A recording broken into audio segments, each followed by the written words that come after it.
start welding.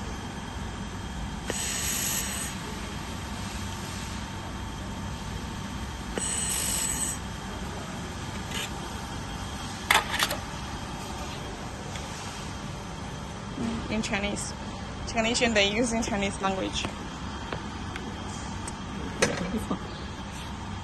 Oh. Okay, this is welding without wire feeding.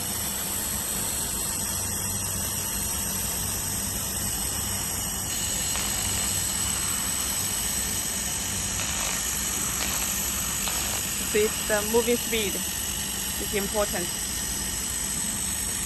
Here is good.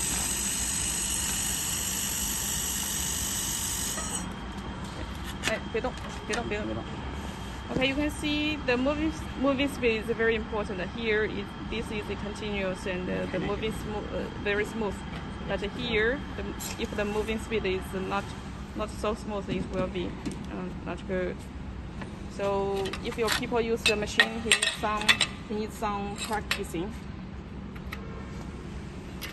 And see, this is the internal angle, and